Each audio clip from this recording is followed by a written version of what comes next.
Yo, what's up?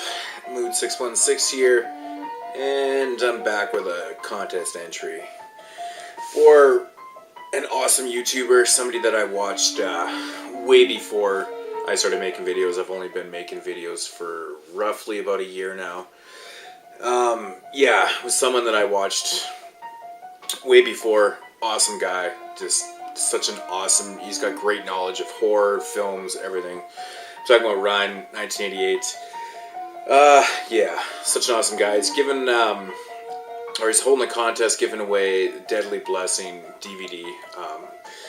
I'm actually not entering the contest to win it all. I really like entering people's contests to help out, their channel. Not like he needs any help. He's got probably 3 times as much subs as I do, but no, just a fun contest, it's just being part of the community. Love it.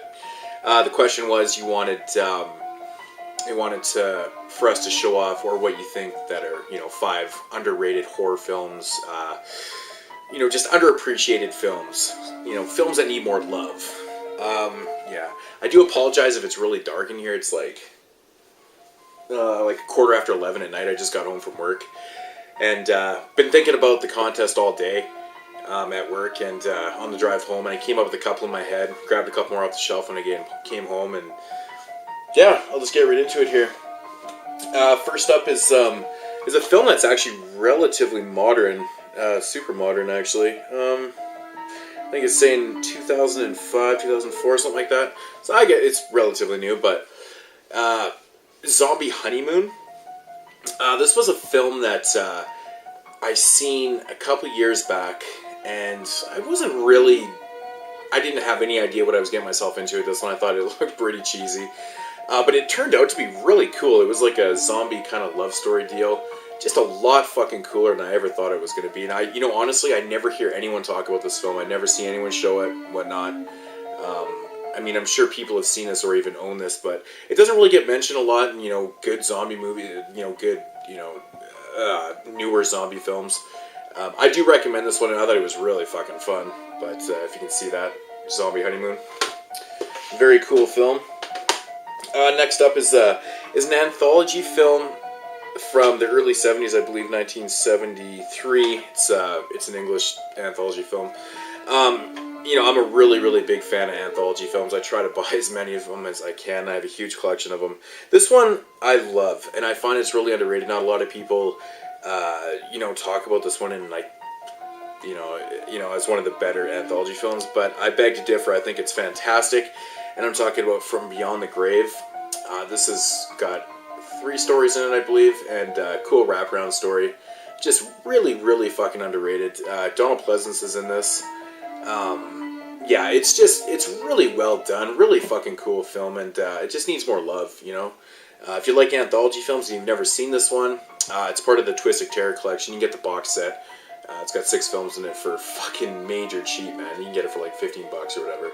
So yeah, From Beyond the Grave, check that one out. Next up is a slasher film, from my favorite subgenre of horror.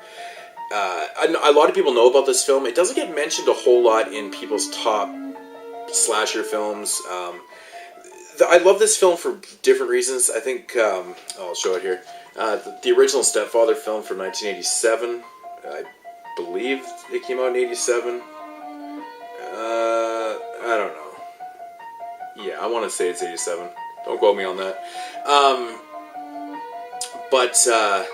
Yeah, Terry O'Quinn's fucking performance in this film is just a masterpiece. It's wicked. Like, he's just so damn creepy, and I just love this film, man. It's just so underrated. Obviously this film came out after the big explosion, the golden years of slasher films. A lot of the slasher films in the late 80s didn't get the love that they deserved because maybe people were past watching the slasher films or just weren't giving them a chance at all. This one, I adore. I fucking love it. Stay clear of the shitty-ass remake. I fucking hated that film. But Stepfather, Terry O'Quinn, fantastic. Absolutely love that film. Next up is a film that is by a director that, he must have like 100 films directed. He's very hit and miss. He's done tons of different genre films in horror, like exploitation, you know, cannibal films, slasher films, just erotic films, all that type of shit. And I'm talking about, I want to see, yeah, it was, okay, 1987, maybe I was thinking this one. Faceless by Jess Franco.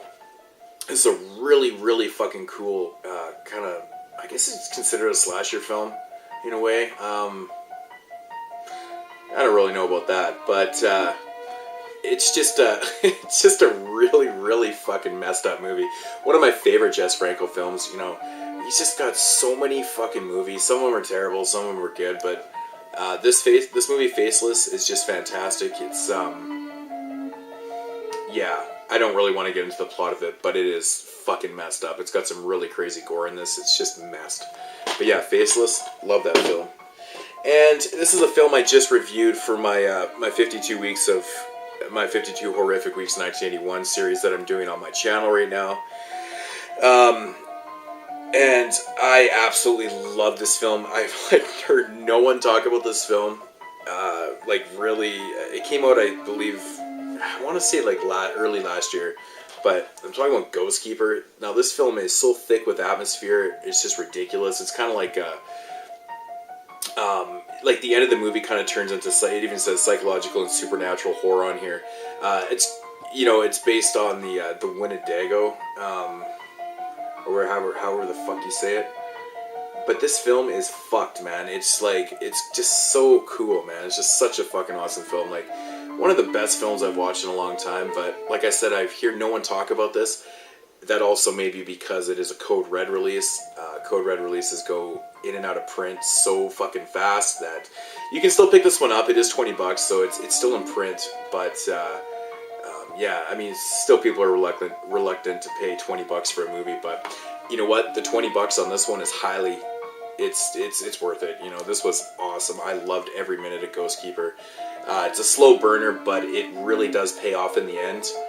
So if you like slow burners, highly recommend Ghost Keeper.